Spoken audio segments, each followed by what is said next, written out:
خدا باپ کے زندہ و جلال کلام میں سے زندگی بھرا کلام، رسولوں کے اعمال اس کا 15 باب 1 سے 41 آیت مبارکہ تک۔ پھر بعض لوگ یہودیہ سے آ کر بھائیوں کو تعلیم دینے لگے کہ اگر موسیٰ کی رسم کے موافق تمہارا ختنہ نہ ہو تو تم نجات نہیں پا سکتے۔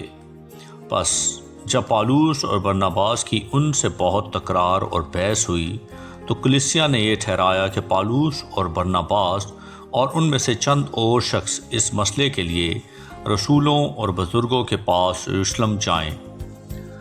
پس کلیسیا نے ان کو روانہ کیا اور وہ غیر قوموں کے رجوع لانے کا بیان کرتے ہوئے فنیکیا اور سامریہ سے گزرے اور سب بھائیوں کو بہت خوش کرتے گئے۔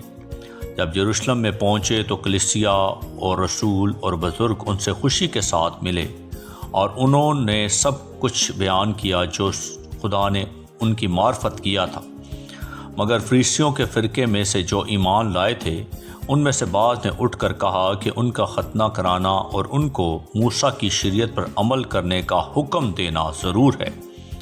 پس رسول اور بزرگ اس بات پر غور کرنے کے لیے جمع ہوئے اور بہت بحث کے بعد پطرس نے کھڑے ہو کر ان سے کہا کہ اے بھائیو، تم جانتے ہو کہ بہت عرصہ ہوا کہ جب خدا نے تم لوگوں میں سے مجھے چنا کہ غیر قومیں میری زبان سے خوشخبری کا کلام سن کر ایمان لائے، اور خدا نے جو دلوں کو جانتا ہے ان کو بھی ہماری طرف روح القدس دے کر ان کی گواہی دی، اور ایمان کے وسیلہ سے ان کے دل پاک کر کے ہم میں اور ان میں کچھ فرق نہ رکھا۔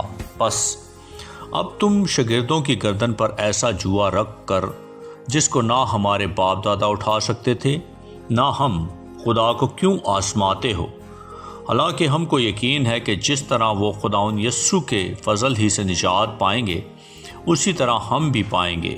پھر ساری جماعت چپ رہی اور پالوس اور برناباس کا بیان سننے لگی کہ خدا نے ان کی معرفت غیر قوموں میں کیسے کیسے نشان اور عجیب کام ظاہر کیے۔ جب وہ خاموش ہوئے تو یعقوب کہنے لگا کہ اے بھائیو میری سنو۔ شمعون نے بیان کیا کہ خدا نے پہل غیر قوموں پر کس طرح توجہ کی تاکہ ان میں سے اپنے نام کی ایک امت بنا لے، اور نبیوں کی باتیں بھی اس کے مطابق ہیں۔ چنانچہ لکھا ہے کہ ان باتوں کے بعد میں پھر آ کر داؤد کے گرے ہوئے خیمے کو اٹھاؤں گا اور اس کے پھٹے ٹوٹے کی مرمت کر کے اسے کھڑا کروں گا، تاکہ باقی آدمی یعنی سب قومیں جو میرے نام کی کہلاتی ہیں خداوند کو تلاش کریں۔ یہ وہی خداوند فرماتا ہے جو دنیا کے شروع سے ان باتوں کی خبر دیتا آیا ہے۔ بس میرا فیصلہ یہ ہے کہ جو غیر قوموں میں سے خدا کی طرف رجوع ہوتے ہیں ہم ان کو تکلیف نہ دیں، مگر ان کو لکھ بھیجیں کہ بتوں کی مکروہات اور حرام کاری اور گلا گھونٹے ہوئے جانوروں اور لہو سے پرہیز کریں، کیونکہ قدیم زمانے سے ہر شہر میں موسیٰ کی توریت کی منادی کرنے والے ہوتے چلے آئے ہیں، اور وہ ہر سبت کو عبادت خانوں میں سنائی جاتی ہے۔ اس پر رسولوں اور بزرگوں نے ساری کلیسیا سمیت مناسب جانا کہ اپنے میں سے چند شخص چن کر پالوس اور برناباس کے ساتھ انطاکیہ کو بھیجیں، یعنی یہودا کو جو برسبا کہلاتا ہے، اور سلاس کو۔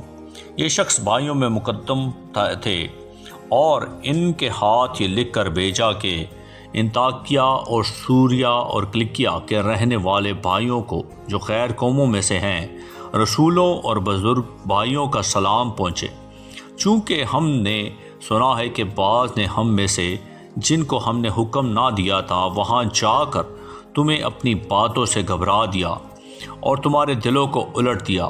اس لیے ہم نے ایک دل ہو کر مناسب جانا کہ بعض چنے ہوئے آدمیوں کو اپنے عزیزوں برناباس اور پالوس کے ساتھ تمہارے پاس بھیجیں۔ یہ دونوں ایسے آدمی ہیں جنہوں نے اپنی جانیں ہمارے خداوند یسوع مسیح کے نام پر نثار کر رکھی ہیں۔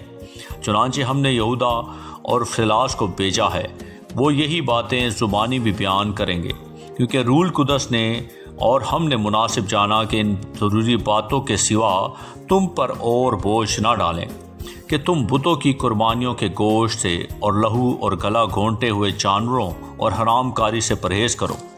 اگر تم ان چیزوں سے اپنے آپ کو بچائے رکھو گے تو سلامت رہو گے۔ پس وہ رخصت ہو کر انطاکیہ میں پہنچے اور جماعت کو اکٹھا کر کے خط دے دیا۔ وہ پڑھ کر اس کے تسلی بخش مضمون سے خوش ہوئے، اور یہودا اور سلاس نے، جو خود بھی نبی تھے، بھائیوں کو بہت سی نصیحت کر کے مضبوط کر دیا۔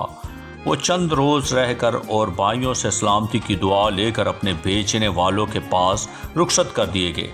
لیکن سلاس کو وہاں رہنا اچھا لگا، مگر پالوس اور برناباس انطاکیہ ہی میں رہے اور بہت سے اور لوگوں کے ساتھ خدا ان کا کلام سکھاتے اور اس کی منادی کرتے رہے۔ چند روز کے بعد پالوس نے برناباس سے کہا کہ جن جن شہروں میں ہم نے خدا کا کلام سنایا تھا، آؤ پھر ان میں چل کر بھائیوں کو دیکھیں کہ کیسے ہیں۔ اور برناباس کی صلاح تھی کہ یوحنا کو، جو مرکز کہلاتا ہے، اپنے ساتھ لے چلیں۔ مگر پالوس نے یہ مناسب نہ جانا کہ جو شخص پنفلیہ میں کنارہ کر کے اس کام کے لیے ان کے ساتھ نہ گیا تھا، اس کو ہمراہ لے چلیں۔ بس ان میں ایسی سخت تکرار ہوئی کہ ایک دوسرے سے جدا ہو گئے، اور برناباس مرکز کو لے کر جہاز پر قبرص کو روانہ ہوا۔ مگر پالوس نے سلاس کو پسند کیا اور بھائیوں کی طرف سے خدا ان کے فضل کے سپرد ہو کر روانہ ہوا، اور کلیسیاؤں کو مضبوط کرتا ہوا سوریا اور کلیکیا سے گزرا۔ آمین۔ کلام کے پڑھے اور سنے جانے خدا ان کی برکت ہو، خدا ان کا شکر ہو۔ آمین۔ اس زندہ اور جلالی کلام کو زیادہ سے زیادہ شیئر کریں تاکہ لوگ سن کر برکت پائیں۔ آمین۔